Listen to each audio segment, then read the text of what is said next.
नमस्कार दोस्तों।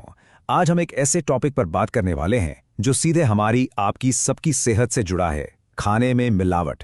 तो सवाल ये है कि ये हमारी हेल्थ के लिए आखिर कितना बड़ा खतरा है। चलिए आज इसी की पड़ताल करते हैं। जरा एक पल के लिए अपनी थाली के बारे में सोचिए। वही दाल, सब्जियां, मसाले जो हम हर रोज खाते हैं, क्या आप 100% यकीन से कह सकते हैं कि वो बिल्कुल प्योर हैं, सुरक्षित हैं?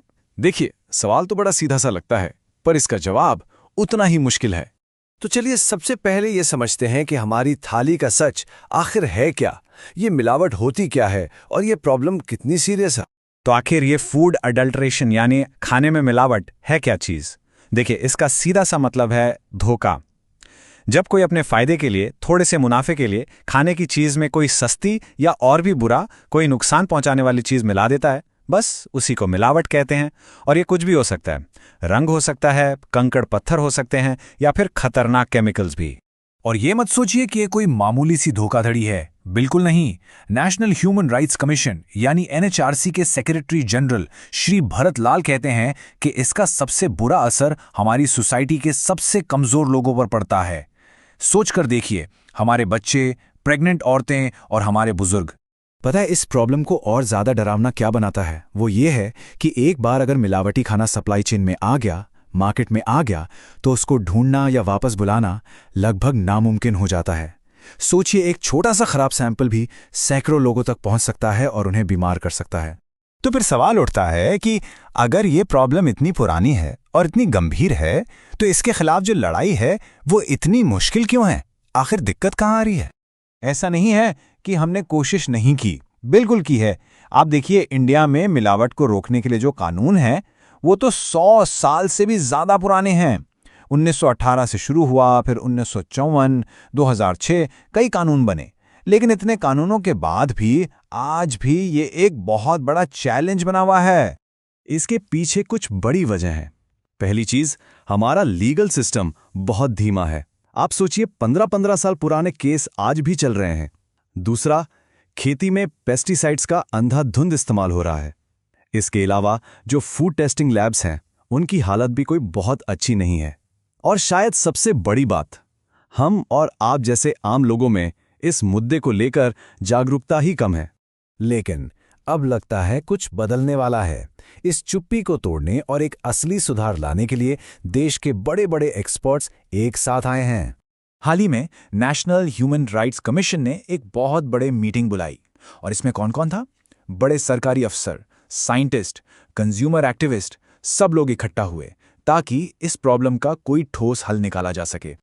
इसी मीटिंग में NHRC के chairperson justice V Ram Subramanian ने एक बहुत ही जरूरी बात कही।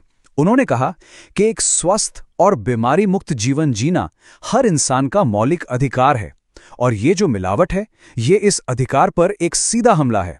तो सवाल यह है कि इस मीटिंग से समाधान क्या निकले? क्या मुमकिन रास्ते दिखें? चलिए उन पर एक नजर डालते हैं।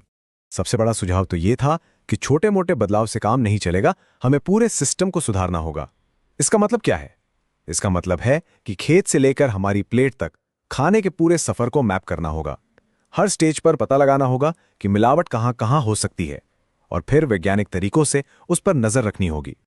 इसके अलावा सख्त कानून और एक्शन की भी बात हुई, जैसे कि एक स्पेशल टास्क फोर्स बनाई जाए जिसका काम ही सिर्फ मिलावट के मामलों को देखना हो। जो दोषी हैं उन पर भारी जुर्माना लगाया जाए। एक 24/7 हेल्पलाइन शुरू की जाए ताकि हम आप शिकायत कर सकें, और शिकायतों को जल्दी से सुलझाने के लिए एक फास्ट ट्रैक सिस्टम हो। और हाँ, सबसे जरूरी, जागरूकता।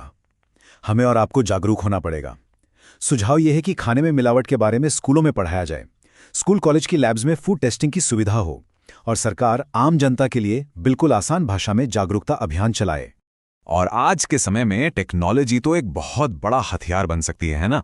एक्सपर्ट्स ने सुझाव दिया कि मिलावट पहचानने के लिए सस्ते AI टूल्स बनाए जाएं। साथ ही फूड सेफ्टी से जुड़ा जितना भी डेटा और रिपोर्ट्स हैं उन्हें पब्लिक किया जाए। इससे पारदर्शिता आएगी और हमें पता चलेगा कि जो हम खा रहे हैं वो कितना सेफ है। तो इन सारी बातों से एक चीज तो साफ है, अब हमें एक नए और मजबूत रास्ते पर चलना ही होगा। देखिए, सबसे जरूरी बात यह समझनी है कि खाने में मिलावट के खिलाफ ये लड़ाई किसी एक की नहीं है, ये हम सबकी एक सामूहिक जिम्मेदारी है। इसमें सरकार, एक्सपर्ट्स और सबसे बढ़कर आप और हम यानी आम नागरिक सभी की एक अहम भूमिका है। तो मैं इस चर्चा को यहीं एक सवाल के साथ छोड़ना चाहूंगा, अपने लिए और अपनी फैमिली के लिए। साफ और सुरक्षित भोजन के लिए आज आप पहला कदम क्या उठाएंगे, इस पर सोचिएगा जरूर।